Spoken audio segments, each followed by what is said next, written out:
This program is brought to you by Pussy Magnets. Put a midge on your fridge with a pussy magnet. Welcome, my lovely lumps. Or should I say lovely labs? I'm so thrilled to have you here in the Labia Lounge. We're going to yarn about all things sexuality, womanhood, relationships, intimacy, holistic health, and everything in between. Your legs. Ooh, can't help myself.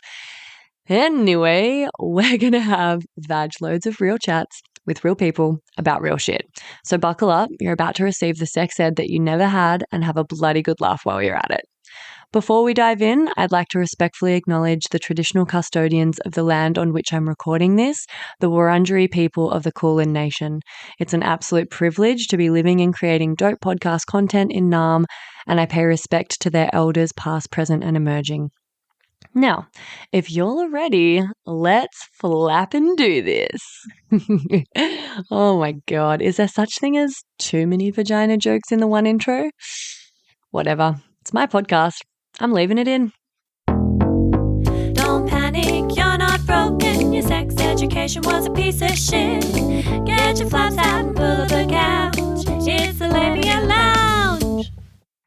Hey gang, just before we jump into this episode, I wanted to offer you an opportunity to access my new mini course for free before I start charging for it in future. It's for people with vulvas and it's quick to complete. It's all about demystifying the female body and pleasure anatomy and getting some basic fundamentals to understand your body better. It's called Pussy Pleasure Secrets, Your Roadmap to Bedroom Bliss. You can grab it on the freebies page of my website or in the show notes. It's a great little free resource to kind of dip your toe in or act as a bit of a taster for my work. So if you've ever been curious about this sort of thing and you just don't know where to start, or you want a really quick, easy, accessible, non-threatening way to get the ball rolling and start working on this stuff, this is a great place to start. Hey, my beautiful labial legends. Welcome back to the lounge. I have a really interesting topic and guest for you today. It's not something that we've really covered on the Labia Lounge before. So we're diverging a little bit from the sexuality realm, but I would argue that death and sexuality are very much on the same spectrum when it comes to life. So today I've got Caroline Lee. And Caroline's a death doula and somatic psychologist on a mission to change how we talk about and experience death, dying, and mental health, with a deep belief that the end of life deserves just as much care and intention as the beginning. She supports individuals and families in navigating this profound transition with dignity, agency, and compassion. Blending somatic psychology with psychedelic-assisted therapy, Caroline helps people process grief and loss by tuning into the body's wisdom. She makes space for the messy, the raw, and the deeply human, believing wholeheartedly in our capacity to heal. Beyond her one-on-one work as a therapist, Caroline is passionate about breaking down the stigma around aging, loss, and mortality. Through educational content and public conversations, she challenges outdated narratives and empowers people to embrace these topics with openness and courage. Talking about death is talking about life, in her opinion. So what a gorgeous bio, what an incredible mission. Welcome, Caroline. I'm so pumped to be talking to you.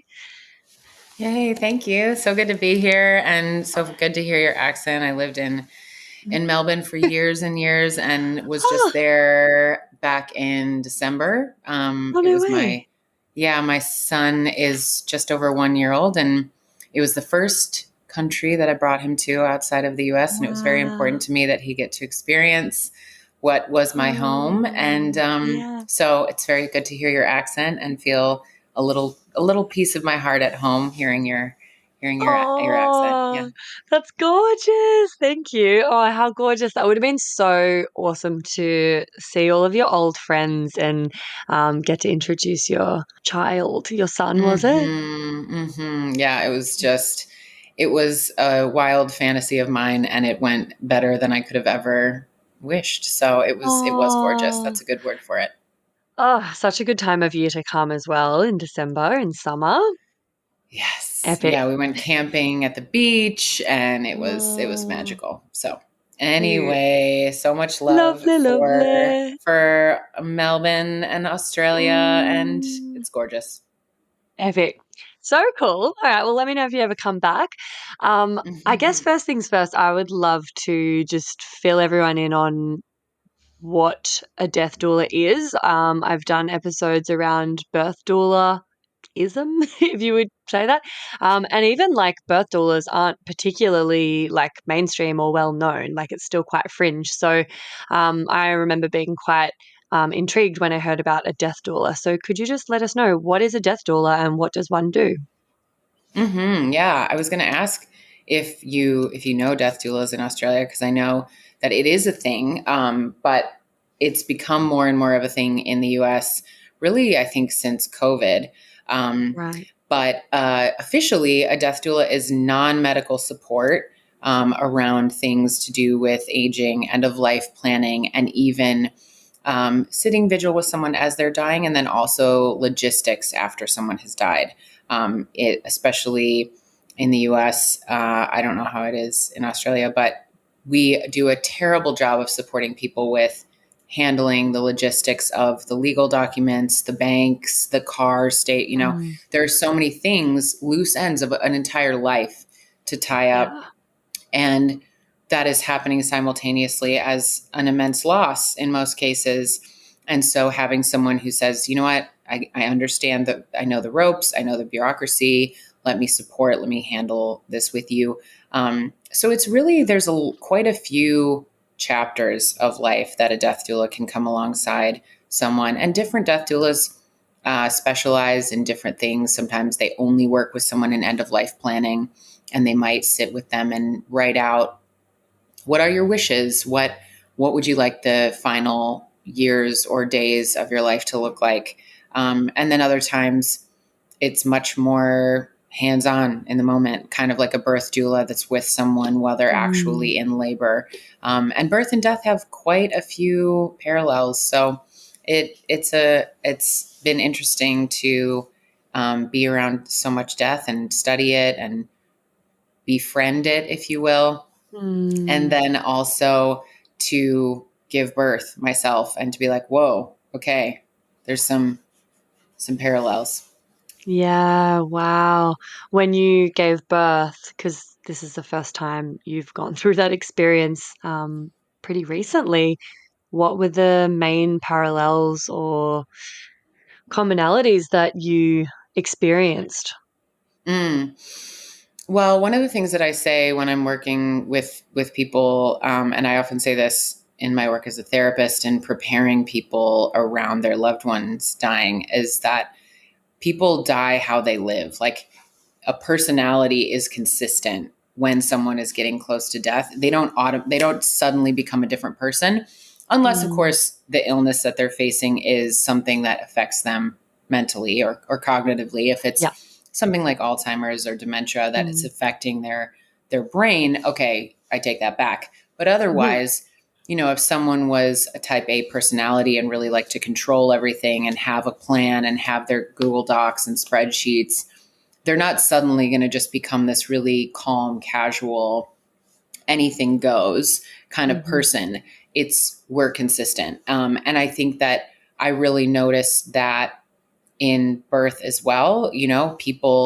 People come into it. People love to come into it with a birth plan. People love to have their intentions and their things that they really want to happen. And yet I really think that both birth and death are kind of portals where the only way through is surrender. Like the literal only way through it is to have your will ripped out of your fingers. And once it pops and you're like, okay, this is the portal that we're entering into. It's kind of like, see you on the other side, whatever that is, whether it's birth or whether it's death. It's like, whatever happens is going to be about, can you stay present while it's happening? Can you surrender while it's happening? It's so much bigger than we are. It's so much bigger than what our brains understand or what our science can explain.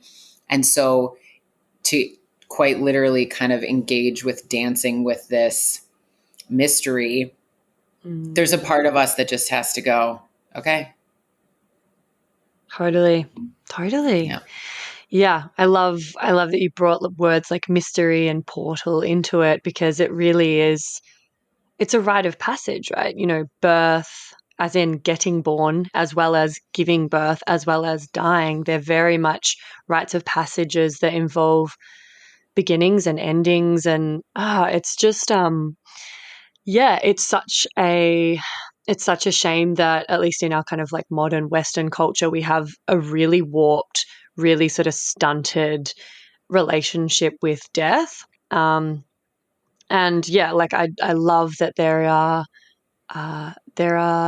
occupations now. There's people like you that exist to sort of caretake and usher people through that rite of passage, and in really practical ways. Like, you know, that's similar with birth doulas as well. Like, it's potentially like making meals afterwards and supporting the mum, like even once the birth has happened. And you're talking about all of the logistical, you know, things. It's such a nightmare to do all of that, and it's basically like event management when you're trying to hook up the funeral and you're going through paperwork and you're getting in touch with people, you know, complete nightmare at the best of times, let alone when you're grieving and you've just had your world tipped upside down, and often completely unexpectedly. So to have a person who's, you know, really informed, really trauma informed, really empathetic and neutral, and isn't being, you know, put in this like pressure of grief and, oh my God, the intensity of that, if you're actually part of like the family. So cool that you can come in and provide such a special service and support, and really, really practical hands on support as well. Because I often just, yeah, I think how fucked up it is that like the people closest to the person who's died has to like handle all of that in that aftermath. It's really, really wild. Um, Mhm. but I wanted to like touch on, you know, what I just mentioned at the start of that massive rant about our relationship to death. You know, it's really commonly talked about as like everyone's biggest fear. Like the most common fear people have is the fear of dying.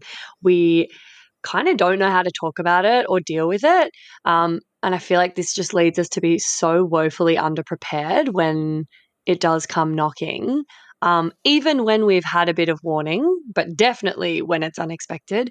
And I just like love to hear from you some traditions or practices that other cultures have around death and dying that you know of, that just sort of like shows us how it actually can be approached and how it can be done well. I guess done well. Mhm. You know what I mean? Mhm. Mhm. Mm. Yeah, yeah. I think there are so many cultures that dance with mortality with a lot more curiosity and care and ritual as well. Um, Mm. I think a lot of religions handle death by sort of saying like, don't worry, you don't have to worry about it because we're eternal souls. So you don't have to think about it because you will see each other again.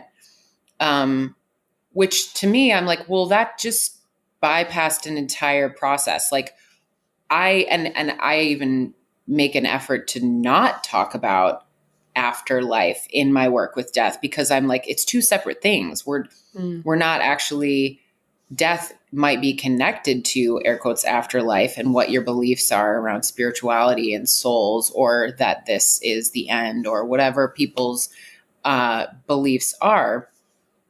But I really try to bring death into our relationship with the body, that death is the end of the body. We can all align on that. Every single Mm. religion can say, well, we think that this is what happens, and maybe there's a purgatory, and maybe there's this many days before your soul, like there are so many different beliefs around that. And I think that to bring it to the body and to say, yes, but my life force energy exists in this body right here, right now, with these 10 fingers and Mm. these 10 toes. I even call my body a her for the sake of that, almost making her separate to me, to say my relationship with her is here in this body for while I'm here. And when she's done, I don't know what's happening to me. I'm going to go somewhere and do something. But some of the countries and cultures and religions and faith practices that hold death with so much care and intention. I think of Mexico. They have Day of the Dead, which is around Halloween, and that's a really, really, really important time for the entire country, to be with those who have already died, ancestors, to acknowledge that. I also think that Judaism has a very, very strong practice around death and dying.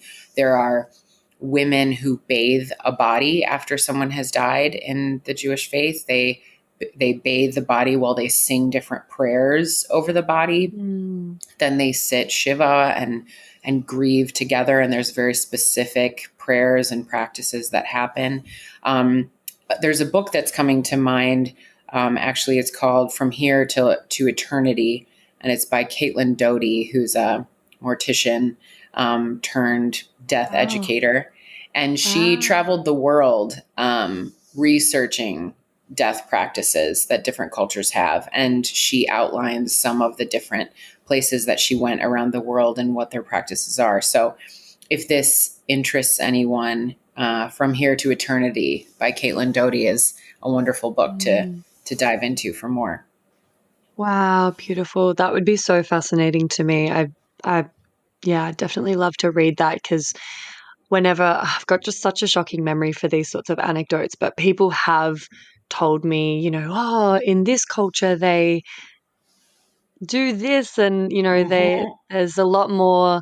I mean, one of the things that I really notice when people talk about it and give examples is there's a lot more like outward expressions of emotion, so like wailing and like really sort of embodied grieving that is very acceptable and normalized in other cultures, at the funeral and in the days after. There's real rituals and traditions around it that don't try to just sort of zip it up and get on with things. It's very much like, no, this has happened. We're dwelling in this.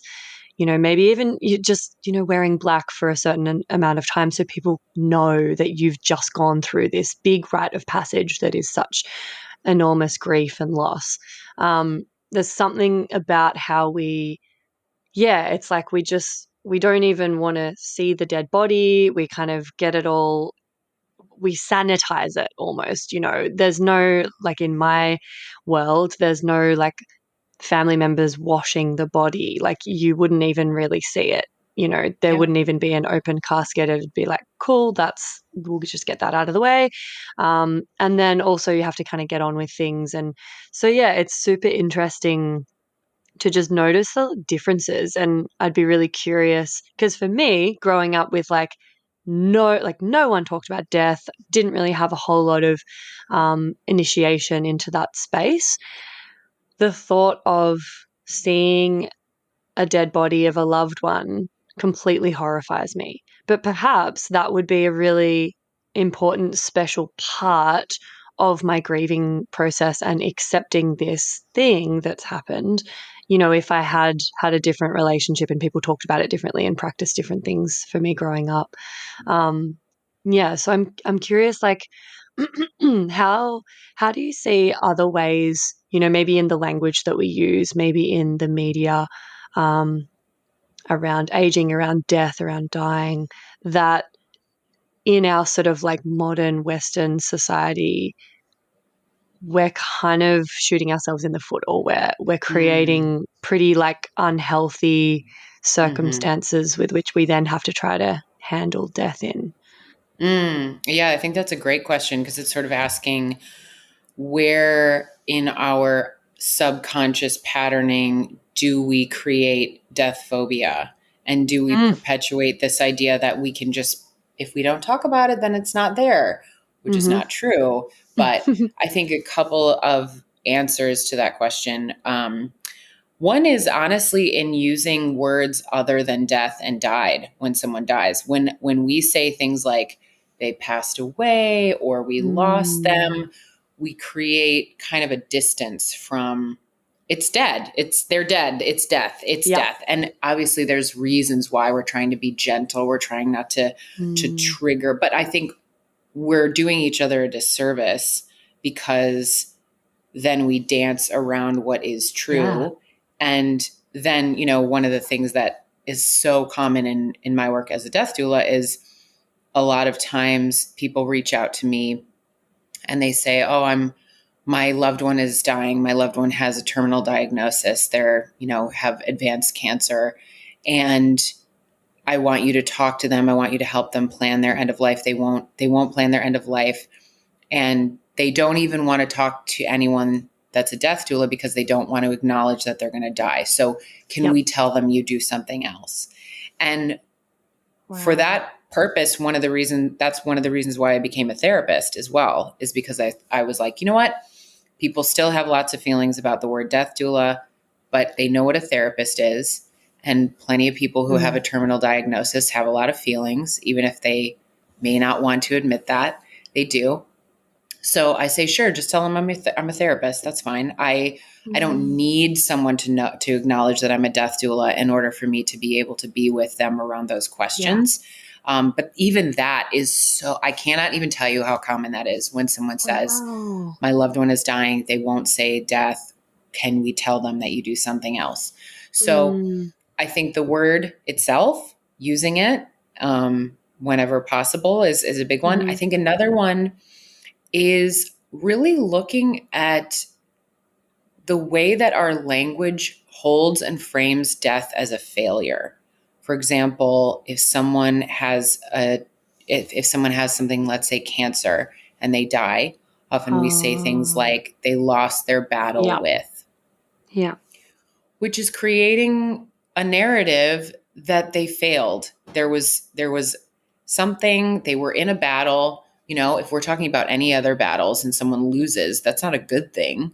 We're not like, oh, great, that, but losing a battle with is setting up the idea that this was a bad thing that they should have been able to avoid, or if they would have fought harder, it wouldn't have happened to them. And so really bringing in some awareness around, well, death is going to happen to all of us, and it's not a failure. Actually, my body came here knowing she's going to die. She knows she's going to. She's like, I already got it. I already know. I know how I got here. I know how I'm leaving.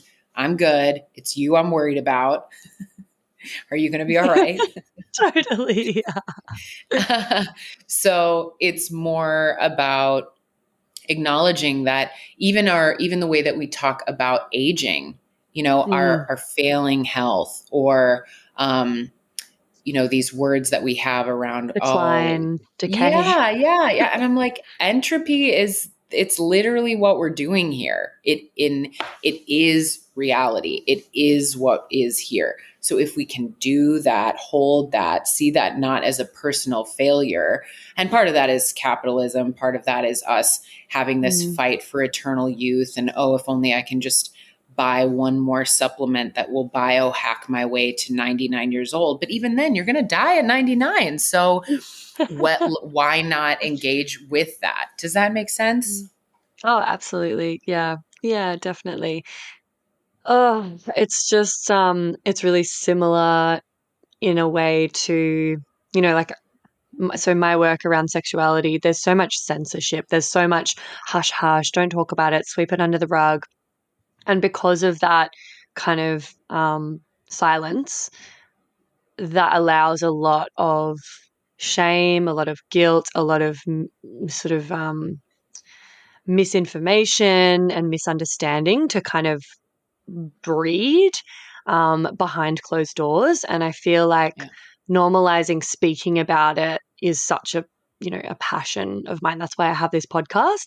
And I imagine, like, with death, it's very similar, where you're kind of like, oh my God, why are we not talking about this more? If we just normalize talking about it more, we'd have a way healthier relationship with it, and we would automatically just be more prepared and more equipped to deal with it. And like, I even noticed in your social media posts, you have to alter the characters, like you spell the word death differently. And, I have to do that with terms around sex because of censorship and shadow banning, because Meta hates, all and I'm like, Mm-hmm. wow, that's really interesting because, I'm really focused on my industry and I know the words that I have to censor, but I had no idea that you kind of needed to tiptoe around the topic of death as well on social media. Like, there's so much censorship. Like, why do you think we're so freaking afraid of talking about death? Like, what has created this weird relationship to it? That's a big Mm. question, by the way, but if you have any thoughts on that. Yeah, yeah. Well, I think part of it, well, there's probably an answer for every century, honestly. Mm, I think if we think about it from a biology somatic standpoint, um, like I said before, our bodies know how to die. Our bodies are like, cool, like I know how I got here. I know how to leave. I got it. I got it. I'm not confused on that. I think our brains, our literal, lizard brain going way, way, way back in time, is here to help us not die. And it's here yeah. to look for danger at all times and to be incredibly hyper vigilant around fight or flight mode. If there's we literally are Mm, still here because we learned how to run from lions and tigers and how to just be really conscious of not dying all the time. So I think there's a biological level of survival that just our brains say, don't talk about that. That's scary. That's bad. And it's almost a little bit like uh, superstitious, I think is the word that I'm okay. looking for. That's like, if you talk about it, it might happen. Mm, If you give mm, it, these sort of phrases like, oh, don't give it energy. yeah. Where I'm just, there are so many things that we can talk about and talking about them won't make them happen. But I Mhm. think that's one of the more early parts of our own development that might still be there. I think there are also parts that come online around things like we talked about a minute ago around religion. And for people, it brings up the question of, well, what happens afterwards? And Yeah. that's really, really, really, really scary. And so, Mm, one way to protect yourself from feeling afraid of having to answer the question of what happens after you die is you just don't talk about death at all. And then you don't have yeah. to think about any of it. You can just avoid it all. So I think a lot of it is this question of existential protection, Mm, existential dread, mm, eternity, these big, giant words that are just very overwhelming. And it's much easier mm, to just avoid altogether. And then, of course, like I said, capitalism being something that just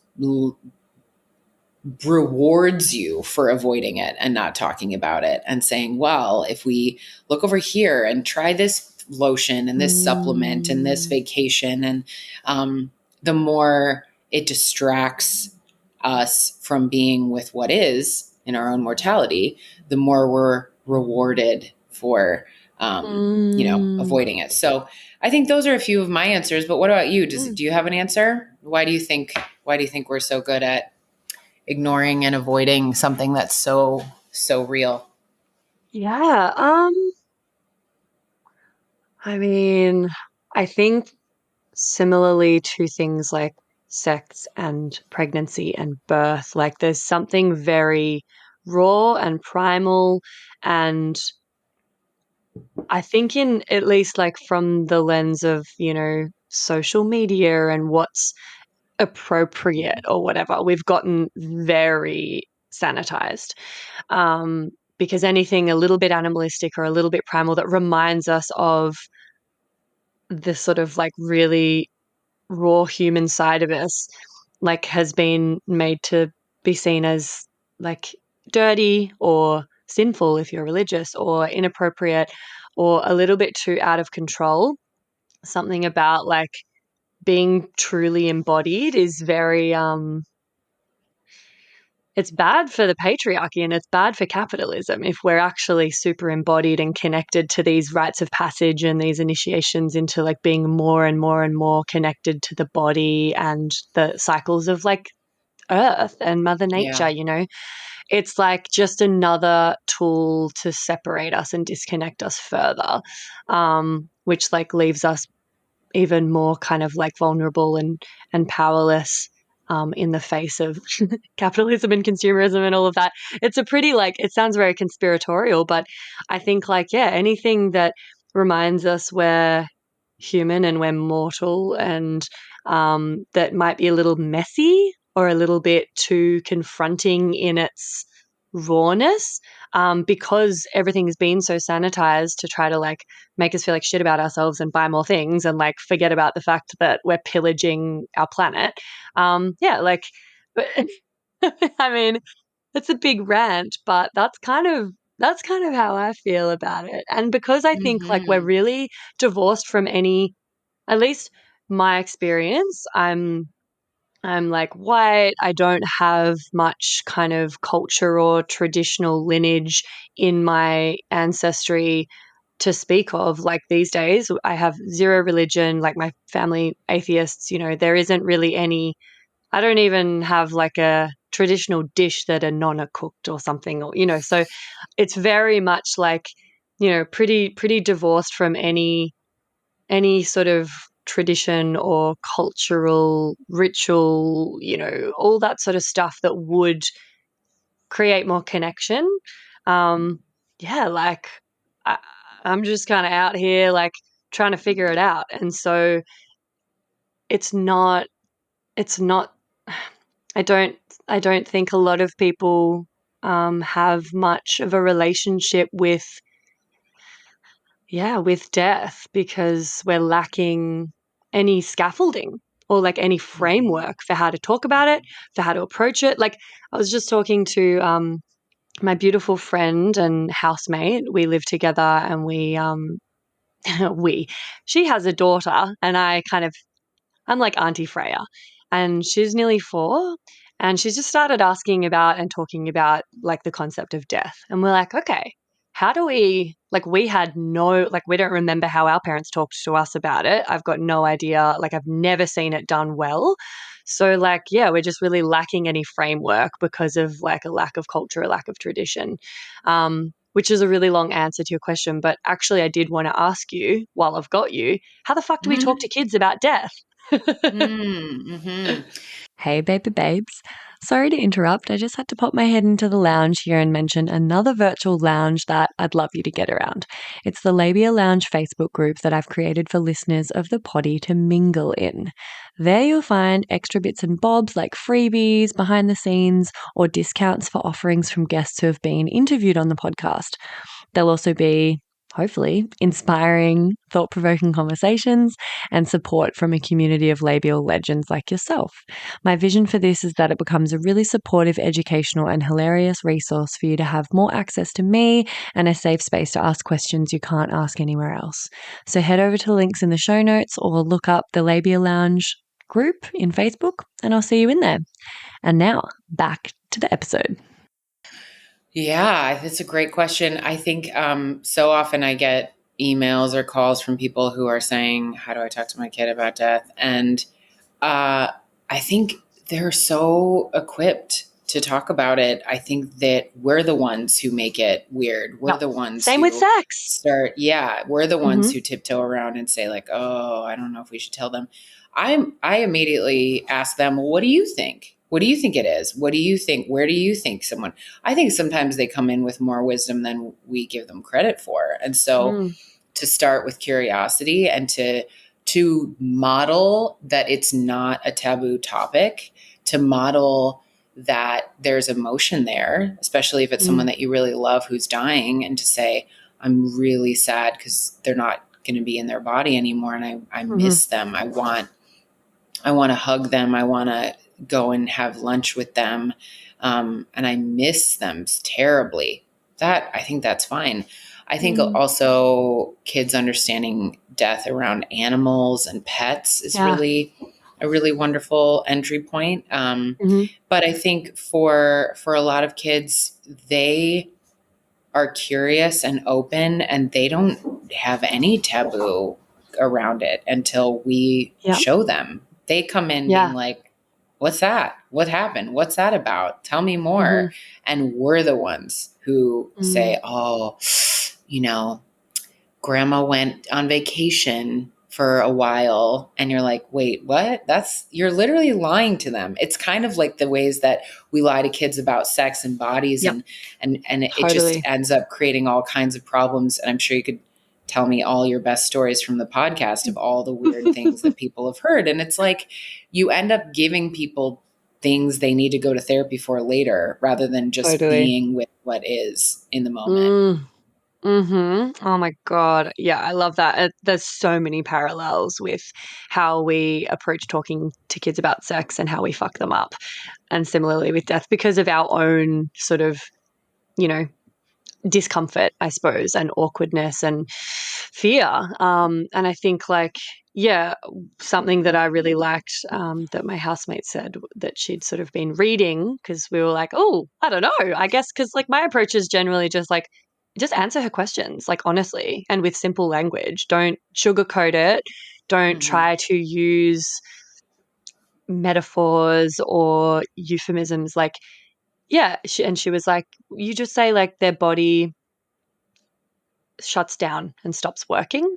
But I guess like the thing with kids is like they're always like, oh, but why? And then what? And then, but then what happens to their, like, you know, it's like if their body shuts down, what happens to their mind? And where does that go? And what happens afterwards? And it's like, wow, like we just don't have the answers to that. And it's okay to not have the answers. I think you can actually just say, like, you know what? Like, I don't know. Like, what do you think happens? And rather than trying to like soften the blow by making up, it's basically like Santa Claus, just being like, yeah, and then it goes to, that's how I felt about heaven when I was a kid. I was like, this is a platitude that the adults are telling me. It's not true. Like, because I was quite, skeptical from a young age when I would hear sort of religious themes. Yeah, so that's really cool advice that you've just given, like being curious and also not beating around the bush. And that's the same with like talking to kids about sex, which I do have episodes about. Yeah, just be real with them, and they can sense your discomfort and they can sense if you're being super freaking weird about it, and they will internalize the Mm-hmm. shit out of that. So, Mm-hmm. Mm-hmm. Mm-hmm. uh, Ain't it the truth? yeah. So quick little segue into the get pregnant and die segment. Do you Yeah. have a story about your sex ed? And it doesn't have to relate to death, but if it did, that would be great. Don't have sex, because you will get pregnant and die. Don't have sex in the missionary position. Don't have sex standing up. Just don't do it. Promise? I don't know if I have one that has related to death, but I do have one that's related to this idea of parents being weird. Sorry, Mom, if Great. you're listening, but Perfect. so this is the story that came to mind for me and my own journey with understanding sex or not understanding it. When I was little, I don't know, I was probably 6 or something. My cousin, who is white, gave birth to a baby who was not white.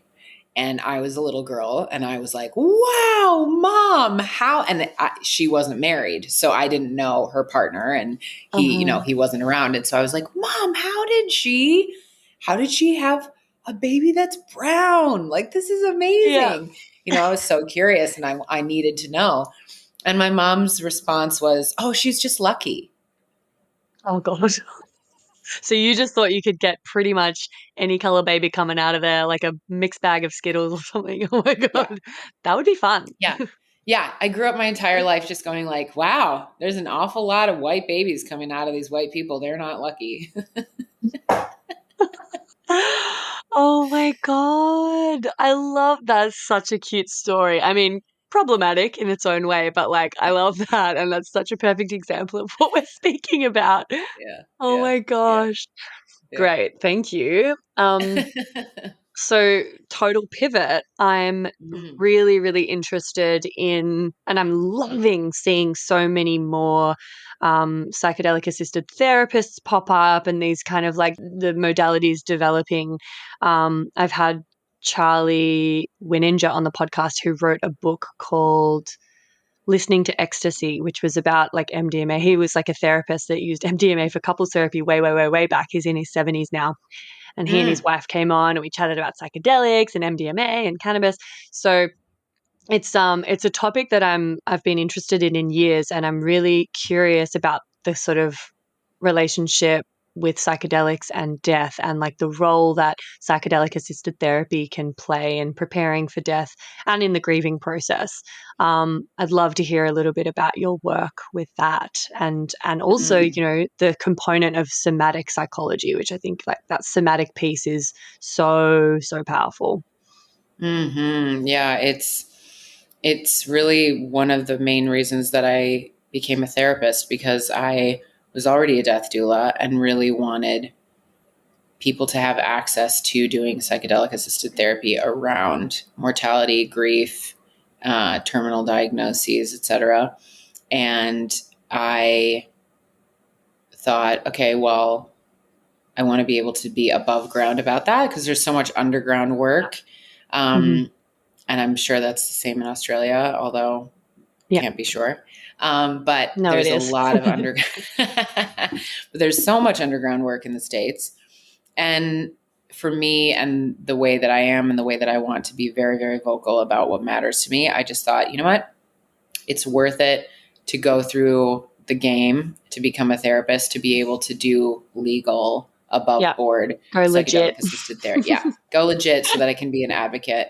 And it's a high price to pay. Like going in the US, especially, school is so expensive, and it's years and it's time. But for me, it's such a strong tool. It's such a strong support in both the person who is doing the dying and also their loved ones getting to grieve, getting to deepen their relationship with their own bodies, as you said, but also with also with their grief, their meaning making around it. There's some very, very incredible clinical trials that have been going on for the past few years at some of the big universities in the US, like Johns Hopkins University. There's a whole Berkeley School of Psychedelics, and they're doing clinical trials with people who have terminal diagnoses and studying, okay, let's say this group of people has cancer and they're all struggling with really severe fear of death and depression. And we're going to do one treatment with psilocybin, which is mushrooms, magic mushrooms, one treatment with mushrooms, and then track their results. And it's incredible. It's really, really not subtle results. It's like these people come out and they say that this experience is one of the top 5 most experiences of their life, most shaping and influencing experiences of their life. They come out saying they're no longer afraid of death. They come out saying they're no longer experiencing depression and a feeling of hopelessness as they face their slow death, often that can come slowly with something like cancer. And so those sorts of trials and results that we're hearing are so hopeful for me, because I know that to be true through my own life and through my own work with people. But I want the masses to be able to embrace it. I want them to see the data and to be, even if there are people who don't want to trust one-off woo-woo death doula therapist who's like, it's a really good idea. Maybe they'll trust, years and years and years of research and of data. Yeah. So I think for me, with different people, I can legally do ketamine assisted therapy as a therapist, which is wonderful because ketamine can be used with almost all other drugs. Medications. So if someone has a diagnosis and they're on quite a bit of medication, some of the other psychedelics are not good to pair with them. They either won't work or they might have some various contraindications. Ketamine can pretty much be used with most other things, SSRIs, etc. There's nothing there. Obviously, do it with the use of support with a doctor and making sure that everything has been checked out. But ketamine is a good one. It's not my favorite. I wouldn't recommend. I don't run around telling everyone that ketamine is the best thing to support with grief and with mortality, but it's good. But also, psilocybin, mushrooms, really, really, really, really powerful. Also, ayahuasca is something that a lot of people find to really deepen their understanding and relationship with death and grief and the body and embodiment. And as you said, MDMA, which is also less a plant medicine. So psilocybin and ayahuasca are both plant-based, whereas MDMA is human-made. And that dumps so much serotonin in your brain that it is not scary to talk about anything. And I know, I think it was last year, I saw that Australia was the first country in the world to legalize MDMA-assisted therapy, which I was really excited to see because I thought and hoped that the US would be quick to follow, and we were not, which was a whole side story. But I think MDMA is a really, really profound tool in being able to access feelings that are really complex. It's used a lot for people with PTSD, where they may have blocked off a memory, or even if they haven't blocked it off, they aren't able to talk about it without re-traumatizing themselves. Yeah. But during that period of time where they're in the medicine, where they have taken MDMA, there's enough serotonin in their brain that they don't feel the fear response. And so the part of them that is cutting it off, they can just quite easily access it and think through it, talk about it. And so again, with the clinical trials that are being done, the results around PTSD, more than 50% of people who do MDMA therapy no longer are diagnosed with PTSD, which is just really, really, really incredible. So I have a lot of hope for the ways that we will continue to normalize and make these medicines and spaces accessible. And also, just a last thing that I'll throw in. I know I've talked for a long time right now, but the last thing that I think is really interesting around psychedelic assisted therapy and death is that it's a place to practice letting go of control. It's a place to say, I'm going to set my intentions, and I will set my intentions. I will do the work. And then once I take that medicine, it's time to just let go. And that is exactly what birth is. That is exactly what death is. And so every single time I work with psychedelics, it is a dress rehearsal for me. Whoa, I love that. That's such an important piece to double tap on, the practice at letting go and surrendering and relinquishing control, which is it feels so unnatural to so many people. That's massive. And yeah, I've definitely experienced what you're sort of speaking on, that letting go of control, that surrender, and the relief that comes with that. But there's such a tussle when your sort of mind and your ego is just not quite ready to let go. And then I think the thing with psychedelics, at least in my experience, has been that it sort of forces you to. And then all of a sudden you're like, okay, fine, I let go. And then you're like, oh God. Oh, okay, that's what this feels like. And so it's practicing a skill that we don't get a lot of practice at, and in fact is discouraged most of the time. We're sort of taught to like grit our teeth and bear things, to remain composed, to, drink a cup of concrete and harden up and just get on with things, and never to sort of show weakness or drop our bundle. There's so many expressions around like keeping it together. And so it's such a powerful tool. And again, like I can't believe how often I feel like I can really relate to what you're saying with regards to my work. But so many clients that come to me that struggle to have an orgasm, or especially orgasm with a partner, it's often a real challenge around letting go of control. and surrendering. Mm. Because our sort of society and culture is very against that. You know, it's hustle Mhm. culture, it's boss bitch culture. It's like put on a brave face, mask all of your feelings and just like do the thing and look composed while you're doing it. And yeah, there's such a focus on power and control, and we don't get a lot of practice at letting go of control. So when you get an opportunity to, in the bedroom, for instance, like orgasm really requires you to let go of control, to lose control. And yeah, similarly with like the surrender that's required in death. And when you're starting to come up on psychedelics, it just kind of forces you Yes. to surrender.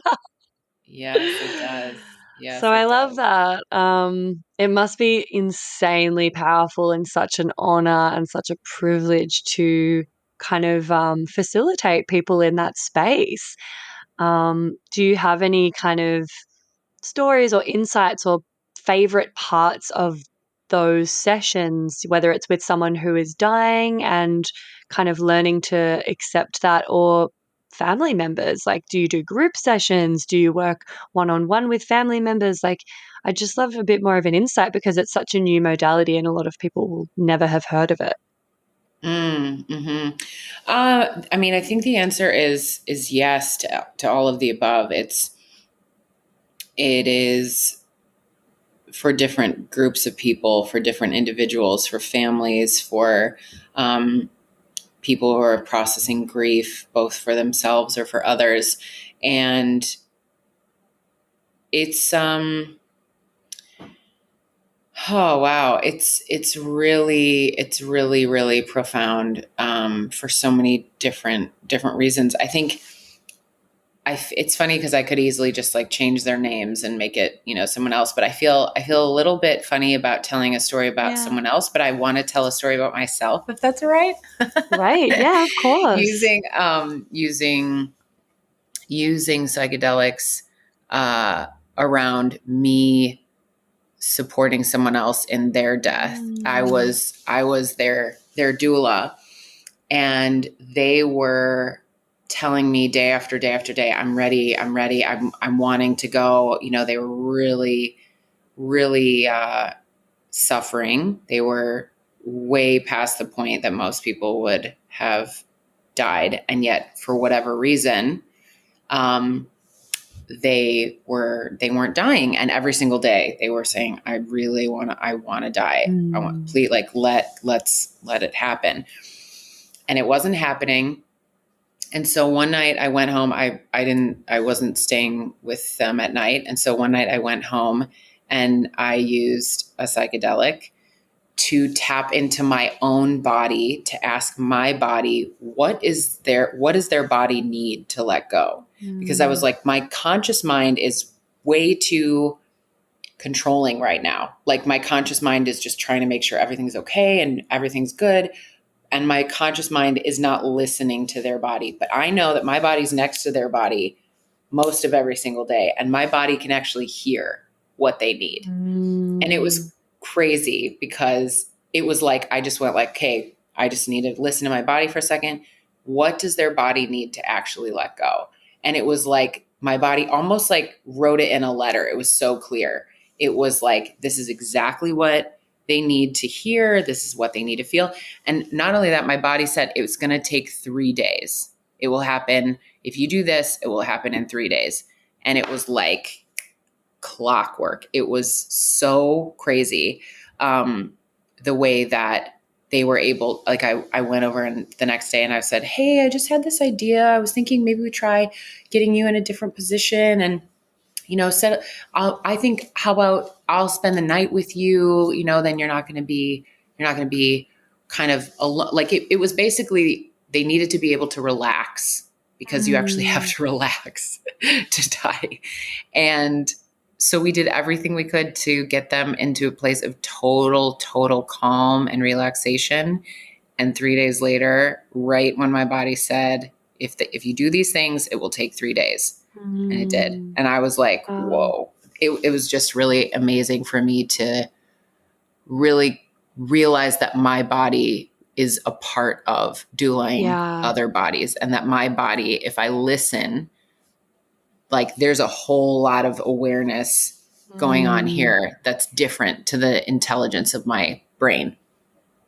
Totally. Whoa. Yeah, the attunement piece, I feel like I've really experienced psychedelics helping me become very attuned with other people's bodies, with energy. Like yeah, that's so, so special. Wow. Thank you for sharing that story. Excuse this quick interruption. I'm shamelessly seeking reviews and 5-star ratings for the potty because, as I'm sure you've noticed by now, it's pretty fab. And the more people who get to hear it, the more people I can help with it. Reviews and ratings actually do make a big difference to this little independent podcaster. And it's really easy to just quickly show your support by taking that simple act of either leaving 5 stars for the show on Spotify, or even better, writing a written review and leaving 5 stars over on Apple Podcasts. Or if you're a real overachiever, you can do them both. That would be mad. If you're writing a review, though, just be sure to use G-rated words, because despite the fact that this is a podcast about sexuality, words like sex can be censored and your review won't make it through the gates. Lame. Anyway, I would personally recommend doing that right now while you're a member, just to get on top of it and let me know you're with me on this journey. Thanks, gang. Enjoy the rest of the epi. So I would love to chat about probably like one of the most kind of common, well, I don't know if that's true, a common thing that I feel like a lot of people can relate to, that I'm coming up against, that's pretty confronting. And that's sort of starting to realize that, my parents are getting old, and I'm noticing little things that indicate perhaps like a slowing down, being reminded in these moments that there's a finite amount of time left. That makes me pretty uncomfortable to think about. And it's a bit scary. So I just my mind just wants to go, nope, nope, I'm just not dealing with that right now. I don't have the capacity to think about that right now.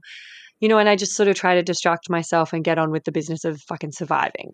But it's this inevitable thing that will happen to everyone at some point. And if you're lucky, through the process of naturally aging, your parents will die, and there's going to be a period of time where that's really, really present, and it's really happening. And I'm just curious, what do you recommend to people who are in this position with aging parents, approaching death more imminently, because, of everything we just spoke about, making it really uncomfortable and something we want to avoid and not face. I'm literally noticing in myself, oh, I don't want to face that right now. Surely I've just got a bit more time. Where should we start? Should we just be having more conversations about that with our parents? What do you recommend? Such an important question, and a really common one too. I ended up making an online course specifically about this, because so many people are like you and me, that we're having aging parents, wanting to engage with them and be present with them, but also going well, this is a lot because there's your feelings and my feelings going on at the same time. There's the logistics. There's, responsibility that comes into play. There's a lifetime of relational history with them, whether there's healthy emotional dynamics, whether there's codependence, whether there's estrangement. It's very, very layered, and it's very complex. So I made a course about it, and it's something that I feel really passionately about talking about as much as possible. Partly because it's me and my generation, like you, it's us and our parents that are aging, and I want them to have a good final chapter of their life, or final chapters. I think that talking about it sooner rather than later is the way to go.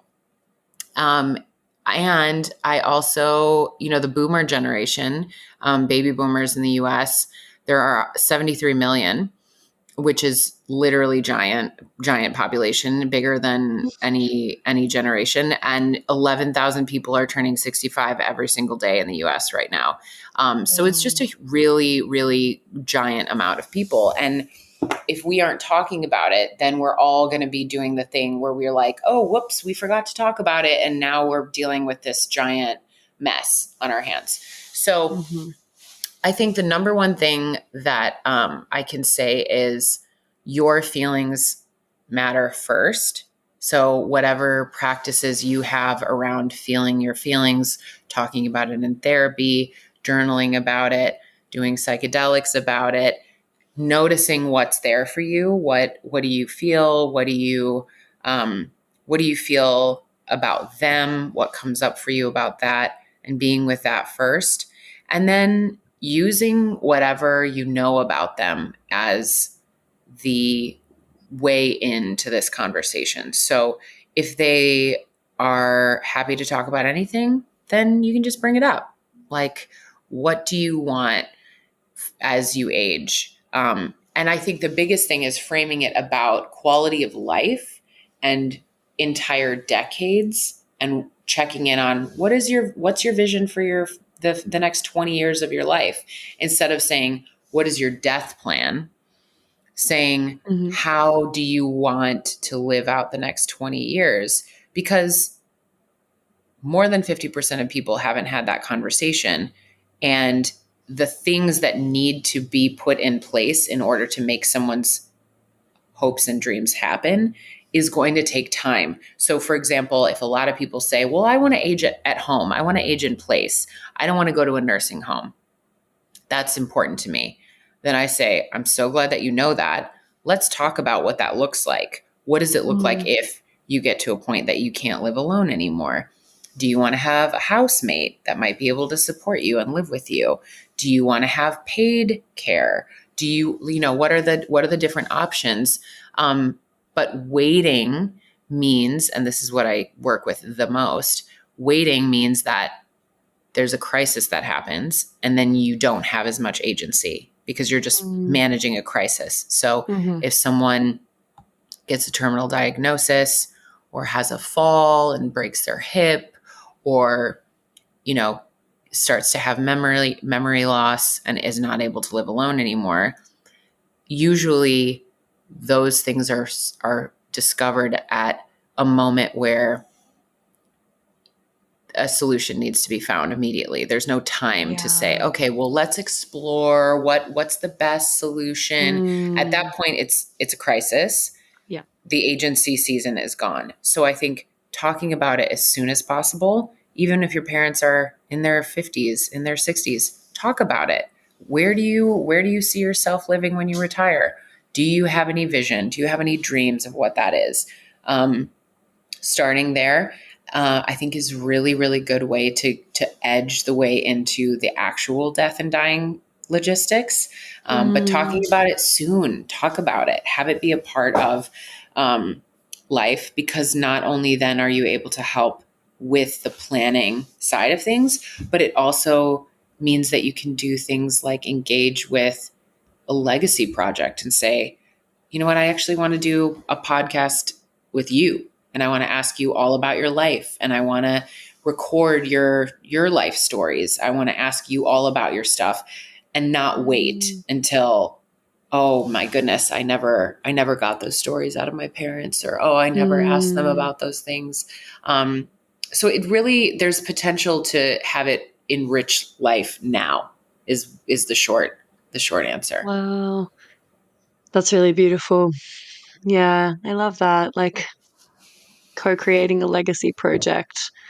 And what about asking for a friend? What about when there's estranged parents that are dying? Yeah, there's so much, because it's like, cool, I love the idea of like co-creating this beautiful plan with a parent, blah, blah, blah. But then some parents are shit, and some relationships are really complex. And, there's so much stigma around like dying, and also not speaking to your parent or not putting in the effort. Like if that, so basically, just to like use a quick personal anecdote, I don't speak to my father. There's a reason for this, but he's like been having strokes lately. He's probably dying really soon. And I'm like, oh, because then everyone sort of expects you to that to change things, and you'd be like, oh, well, I better like get back in touch while I have the chance. And now Yeah. I'm grappling with like, okay, do I want to do that and potentially put myself like in emotional harm's way, or will I regret that forever? And it's very difficult to separate society's view on like, oh, blood is thicker than water and you really need to take the opportunity while you can, otherwise you'll regret it once he's dead, versus having boundaries to energetically protect myself. And it's really conflicting. Um, and I'm just curious, like, not I don't want like, specific advice on my situation, but that's just to give an example that like these times can be really nuanced. And if there isn't like a really straightforward, loving, equally reciprocal relationship with a parent and child, how do you kind of help people around the death process then? And like, what would be some steps people can take, especially when it's like, it's actively happening? Um, so say we're at the crisis point, because you said that is quite common that people kind of ignore it until all of a sudden it's like, oh, now we got a fire to put out. What happens then? Yeah. Yeah. Thank you for sharing that. That's a really, really tender amount of life and circumstances and boundaries that you've shared. And like you said, with good reason. It's not like you just threw them into place because you were feeling like it one day. And there's a really big reason why I'm a therapist along with my death doula work, because this is where the most complex and nuanced parts of human experience and dancing and sharing life together bumps up on each other. And when you have 5 different people in a room who have decades of history with each other, and then 5 different responses to grief and loss all being activated at once, it gets really, really, really, really sparkly really fast. So what I would say to you and to anyone else who might be facing this as a pretty like immediate decision, kind of like, okay, this is a moment that I get some agency to choose. Do I want to open up this door for whatever reason, to say goodbye, to say I love you, to say see if there's any repair that would happen, or if it's just quite literally to say goodbye. The thing that comes to mind is that there will be grief whatever path you choose.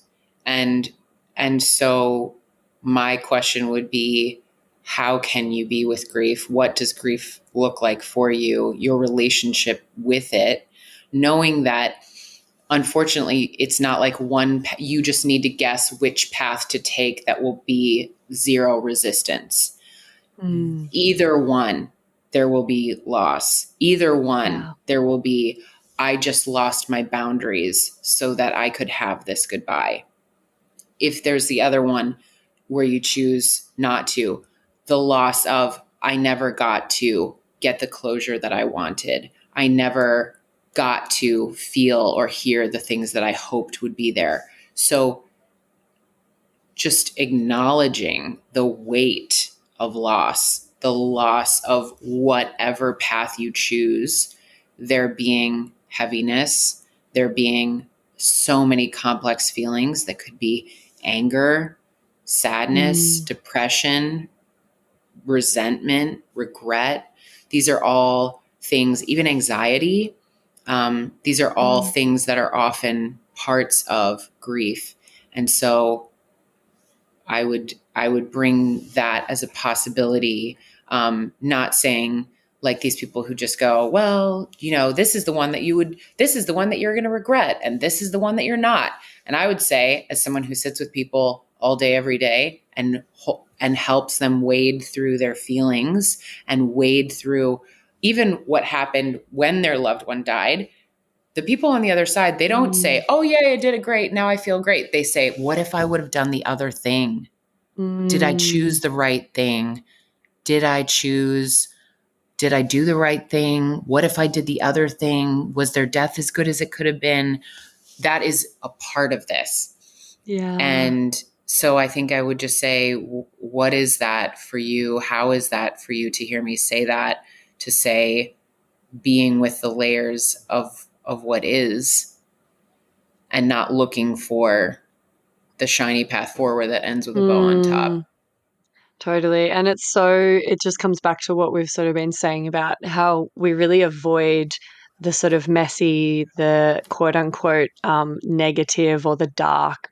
Like, this is shadow work at its best. This is like wading in the muck and the mire and just really getting our hands dirty because we have no choice. And because we're not prepared for that in the way that we live our lives, because we're really trying to just like shove things under the rug and ignore the negative stuff and the shadowy dark stuff and just focus on the shiny bright stuff and try to find winning scenarios. Like, sometimes it's a lose-lose and it's going to be shit no matter what. And it's more about like what you said, like, how do you navigate grief and how do you like unpack your emotions and sit in that discomfort and pain. And I think we're not equipped for that. So it's so heartening that there's people like you to help us navigate it, because it's something so inevitable in life. Like, everyone's going to go through this multiple times in different shapes and forms. And then we're going to go through it ourselves. So yeah, it's just really nuanced and complex. And I love that your answer was so reflective of that. I'm curious, like, because obviously there's like, there's different sides of this coin. It's like the people that are grieving and saying goodbye to a loved one. Then there's the people that are actually dying in the cases of getting terminal diagnoses and like realizing like, okay, this is coming up for me soon. Like, actually, we don't have much time and there's such big questions. I'm just trying to think like how I can best use my time. We've got like 10 minutes max, right? I'm just looking. Or So if sad. Yeah. if that. Okay. All right. Let me Sorry. What would no, it's so fun. Like, it's just a big topic. Like, I knew this would I happen. know. I'll have to get you back on.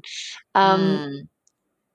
Well, all right, let's just like encapsulate it then and send people away with some kind of action steps, I suppose. Like, what would you love to see more of in society with regards to how we approach death? Like, maybe some little tips or tidbits to take away and implement around this. Mm-hmm. Hey, me again. If you'd like to support the potty and you've already given it 5 stars on whatever platform you're listening on, I want to mention that you can buy some really dope merch from the website and get yourself a Labia Lounge tote, tee, togs. Yep, you heard that right. I even have Labia Lounge bathers. Or a cute fanny pack if that'd blow your hair back. So if fashion isn't your passion, though, you can donate to my Buy Me a Coffee donation page, which is actually called Buy Me a Soy Chai Latte, because I'll be the first to admit I'm a bit of a Melbourne cafe tosser like that. And yes, that is my coffee order. You can do a once-off donation or an ongoing membership and sponsor me for as little as 3 fat ones a month. And I also offer one-on-one coaching and online courses that'll help you level up your sex life and relationship with yourself and others in a really big way. So every bit helps, because it ain't cheap to put out a sweet podcast into the world every week out of my own pocket. So I will be undyingly grateful if you support me and my biz financially in any of these ways. And if you like, I'll even give you a mental BJ with my mind from the lounge itself. Saucy. And I'll pop the links in the show notes. Thank you. Later. I would be so happy if when someone was dying and when we knew someone was dying in our friend group, in our family, even if it's, the parent of a friend, that we just remembered that. And it's so simple. It sounds so simple that we don't do it, because we go like, what should I do right now? This feels so hard, so awkward. They probably want space. They probably want to be alone. And yet it's a time that's so lonely. It feels so lonely and so isolating for people to be going into this world of loss and losing someone.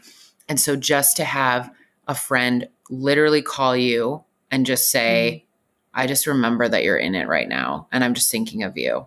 That's it. It doesn't have to be some big thing. And that's, I think, the thing that we we complicate it, and we because we don't talk about it at all, then we go like, oh, well, then I'll just continue to avoid I don't it. want to do the wrong thing. Yeah. Yes.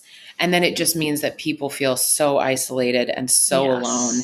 And then, it just makes it harder. So just reach out, just send a text, even after someone dies.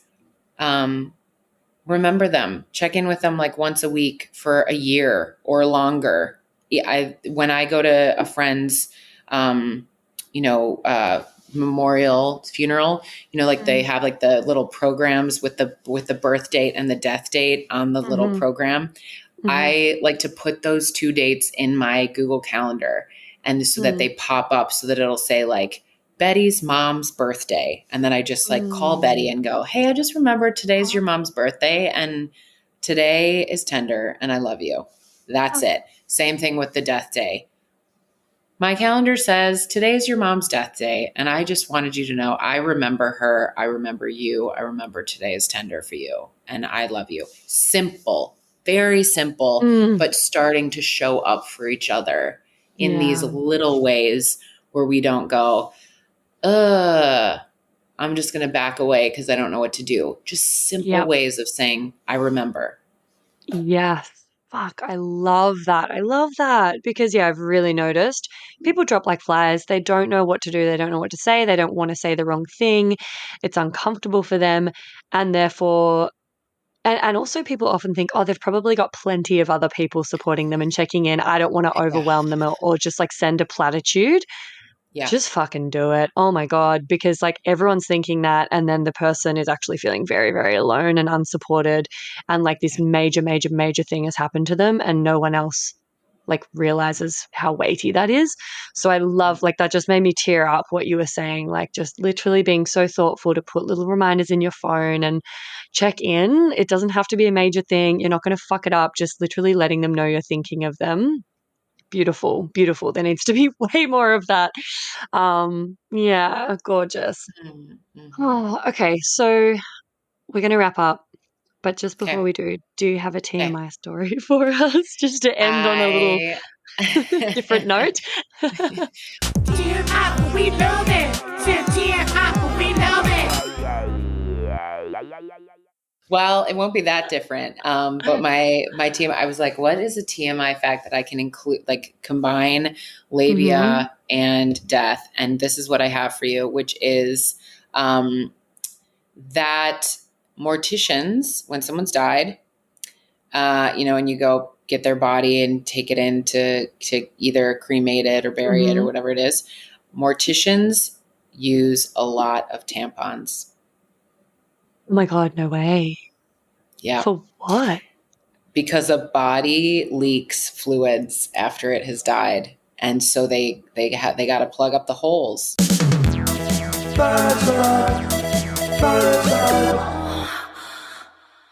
Like all the holes? Like butthole, vagina? Any other holes that I'm missing? Sometimes depends on the person. Sometimes nose. Sometimes they'll use little bits. Oftentimes it depends on the body and what the path forward is for that body. So if a body's just going to be cremated and no one's going to come visit it, then they won't get it beautified. But a body, when someone dies, like their mouth falls open, like it's very like, that kind of, it doesn't look like it looks in the movies at all. It looks very different. And so oftentimes if a mortician is preparing a body to be viewed, either in like a viewing, like a open casket, or if their family is coming in, they use quite a lot of different tools to make it look nice. Wow. So they will use things like super glue. They will glue the eyes shut, because the eyes also pop open. Wow. So there's a whole lot of different tools that go into making sure that the body isn't leaking and looking, because the eyes open and the mouth open is very like, it's a vibe. It's a vibe. So they do a whole lot of gluing, taping, tampons. So that's my TMI, is that it gets juicy. And Epic. It is pretty juicy. Also, I already mentioned one book by Caitlin Doughty earlier, the one about From Here to Eternity, but she also wrote a book called Smoke Gets in Your Eyes.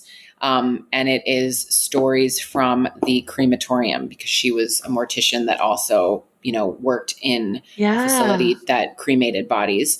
And she wrote a fascinating book where she talks about all the ins and the outs of all the different things that they're doing. And, the really fascinating things that we kind of miss out on the interesting parts because we don't talk about death at all. Yeah. But what that means is, some of the things that the like random facts around if someone's cremated, I don't know if you've ever happened to see this, because not everybody is like me that hangs out at crematoriums.